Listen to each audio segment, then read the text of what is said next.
नमस्कार, मैं हूं श्री नारायण तिवारी और आप देख रहे हैं नेशनल न्यूज। महाराष्ट्र की राजनीति फिर से दिल्ली ओरिएंटेड हो गई है।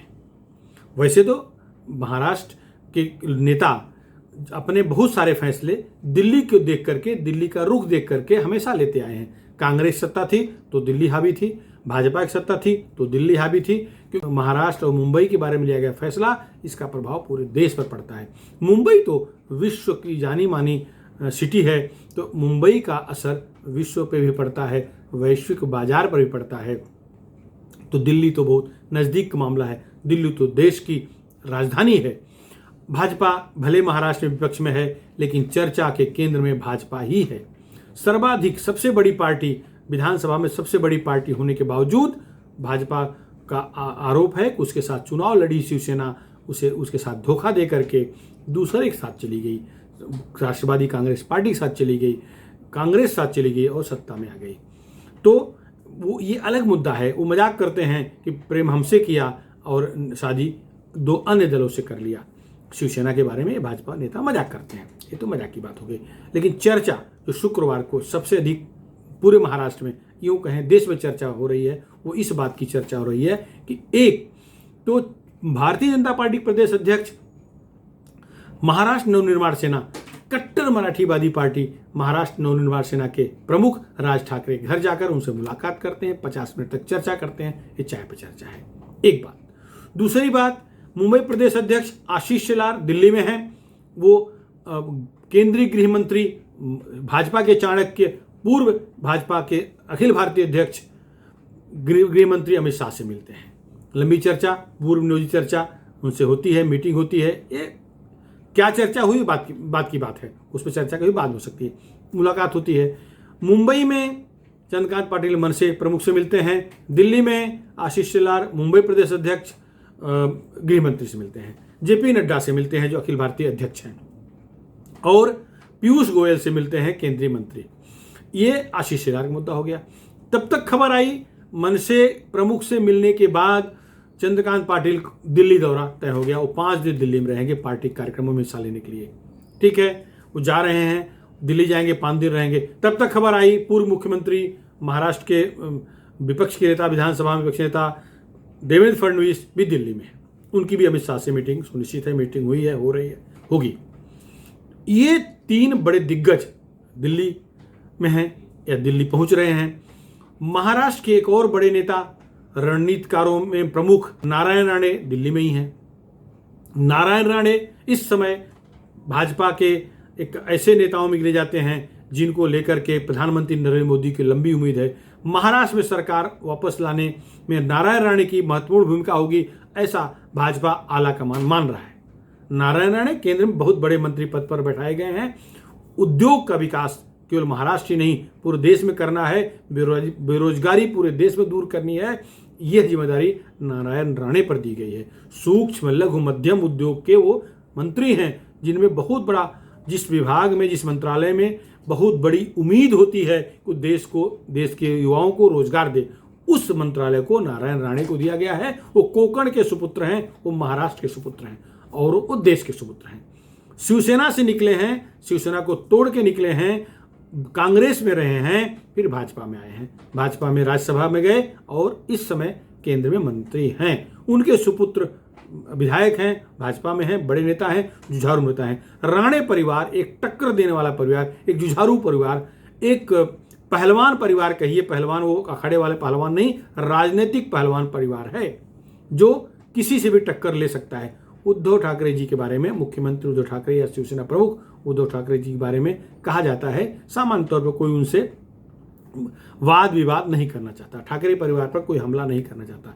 लेकिन राणे परिवार, चाहे नारायण राणे हो, चाहे उनके बेटे हों नीलेश राणे, एक सीधे टक्कर लेते हैं, सीधे टकराव करते हैं। और ठाकरे परिवार भी अवॉइड करता है, डायरेक्ट टक्कर में नहीं आता। वैसे शिवसेना का कोई भी नेता राणे से टक्कर लेना नहीं चाहता, कोई भी नहीं, किसी भी स्तर का नेता है, राणे परिवार से सीधे टक्कर के मूड में कोई नहीं रहता, क्योंकि राणे परिवार हर तरह से निपटना जानता है। इसलिए कोई भी राजनीतिक टक्कर इनसे लेने वाला नहीं महाराष्ट्र में। पॉलिटिकल टक्कर लोग इकट्ठा होकर के हराएं जिताएं वो ठीक है, लेकिन फिर भी राणे परिवार ऊपर आ ही जाता है। तो अब दिल्ली में नारायण राणे हैं, दिल्ली में देवेंद्र फडणवीस पहुंच गए हैं, दिल्ली में आशीष शेलार हैं, दिल्ली में चंद्रकांत दादा पाटिल पहुंच रहे हैं। चंद्रकांत पाटिल प्रदेश अध्यक्ष, आशीष शेलार मुंबई अध्यक्ष, मुंबई प्रदेश अध्यक्ष, देवेंद्र फडणवीस पूर्व मुख्यमंत्री और पूर्व मुख्यमंत्री नारायण राणे। देवेंद्र फडणवीस भी विपक्षी नेता हैं और भावी मुख्यमंत्री हैं, भाजपा के मुख्यमंत्री के दावेदार थे, मुख्यमंत्री उम्मीदवार थे। अगर सरकार बनती है तो वही मुख्यमंत्री बनेंगे। दिल्ली में है तो क्या गुल खिल रहा है, क्या हो रहा है महाराष्ट्र में, इस पर चर्चा जोरों से हो रही है।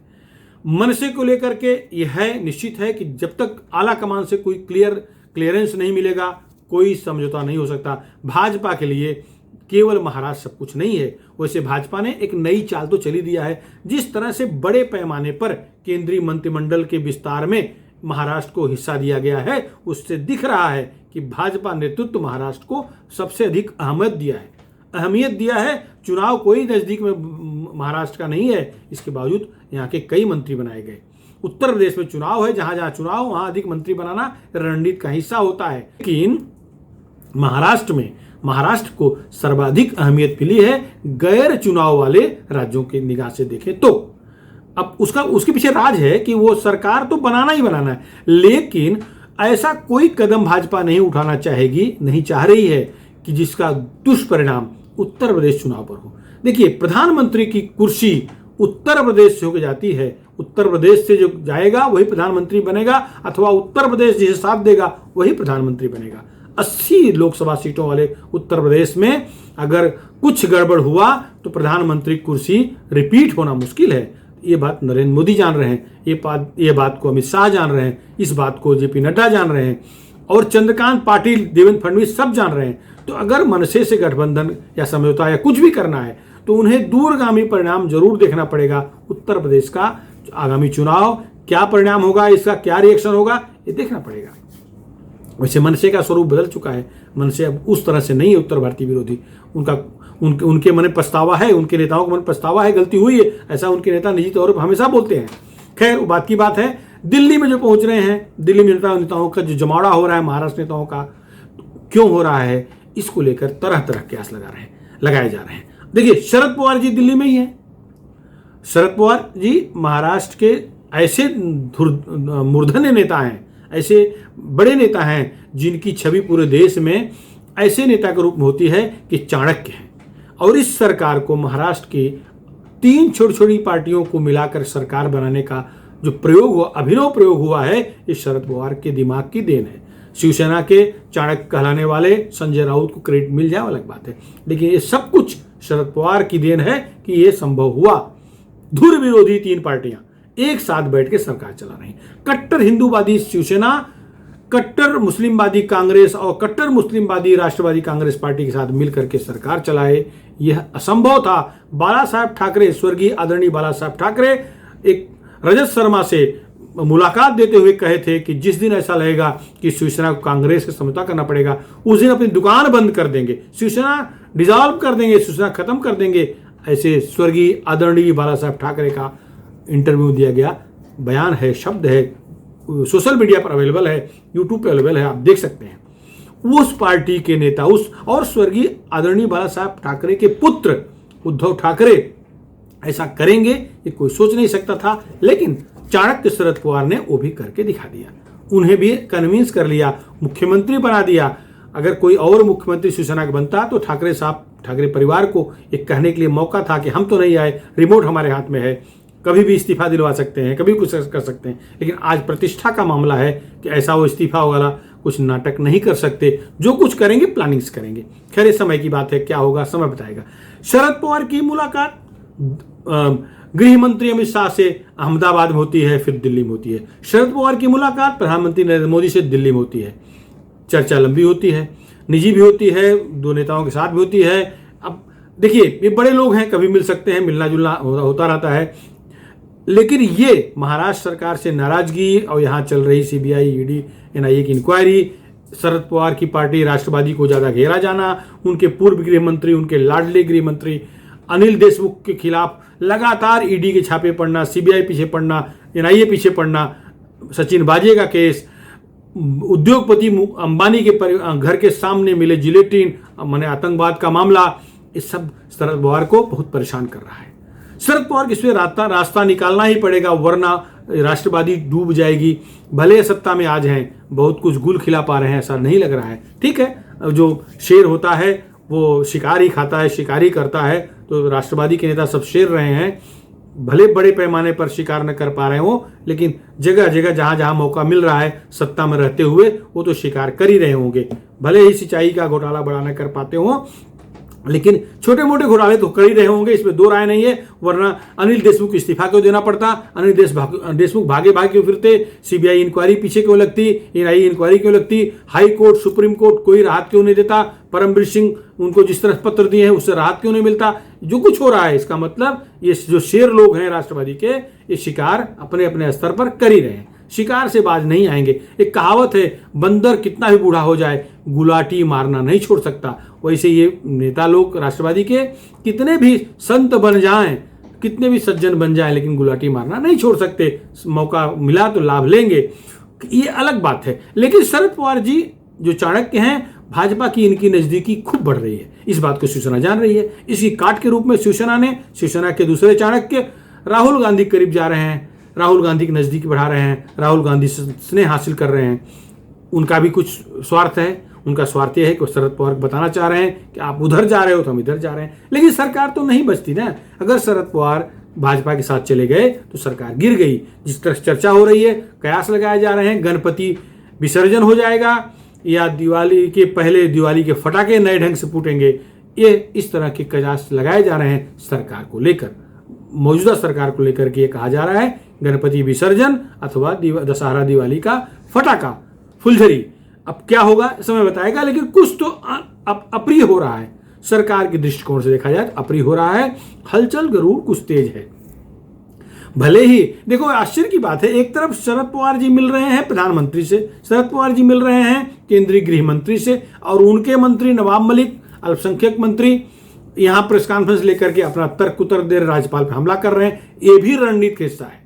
यह रणनीति हिस्सा ऐसा है कि शिवसेना गफलत में रहे, शिवसेना के लगे भले ही वो मिलने गए हैं, लेकिन हमें हमारे साथ कोई धोखा नहीं हो रहा है, हमें त्याग करके कुछ नया गठबंधन नहीं बन रहा है। ये नवाब मलिक को बुलवाया गया है, नवाब मलिक एक तरह से शिवसेना को भ्रमित करने के लिए ऐसा कर रहे हैं, प्रेस कॉन्फ्रेंस ले रहे हैं। सच्चाई अलग है, पूरा देश देख रहा है कि शरद पवार और भाजपा के बीच जो नजदीकियां बढ़ी हैं।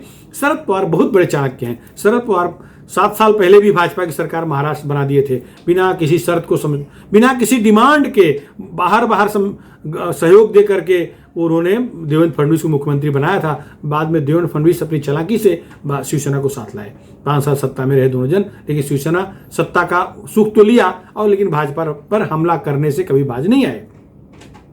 ये अलग बात है। अब जो अभी सरकार चल रही है, 1.5 साल पहले जो देवेंद्र फडणवीस जी को मुख्यमंत्री बनने का एक बार और सौभाग्य दे दिया यही शरद पवार जी ने। कहते हैं शरद पवार के परमिशन से अजित पवार अपने सारे विधायकों का हस्ताक्षर लिए, राज्यपाल को दे दिए और भोर में शपथ ग्रहण हो गया। मुख्यमंत्री देवेंद्र फडणवीस ने शपथ ले लिया मुख्यमंत्री रूप में, और अजित पवार ने डिप्टी सीएम का शपथ ले लिया। अब बताइए, शरद पवार जी को पता नहीं था क्या उनके 55 विधायकों ने साइन किया है? निश्चय पता होगा। उसमें तो उनका बेटा पवार परिवार के 3 विधायक हैं ना, क्या उनको नहीं पता है? तो पता है, सब कुछ पता है, और उनके चेले तो बहुत बड़ी संख्या में हैं, तो सब पता रहा होगा। मतलब शरद पवार जी कब क्या फैसला लेंगे कोई आकलन नहीं कर सकता, कोई अग्रिम सोच भी नहीं सकता, एडवांस थिंकिंग भी नहीं कर सकता कि शरद पवार जी क्या फैसला लेने जा रहे हैं। लेकिन निश्चित है भाजपा नेताओं का दिल्ली होना, शरद पवार जी का दिल्ली होना, भाजपा के महाराष्ट्र नेताओं, मेरा मतलब महाराष्ट्र नेताओं का कुछ तो बता रहा है, कुछ संकेत दे रहा है कि क्या होने जा रहा है। आगे बीएमसी का चुनाव है, हो सकता है उसकी तैयारी चल रही हो, आगे गणपति आ रहा है, जो चर्चा हो रही गणपति विसर्जन और फटाके फोड़ने, दशहरा मनाना, हो सकता है उसका कोई उसकी रणनीति बन रही हो। क्या है समय बताएगा। इस मुद्दे पर फिलहाल इतना ही। आपको हमारा वीडियो कैसा लगा, पसंद आया हो तो शेयर करें और जन जन तक पहुंचाएं। धन्यवाद।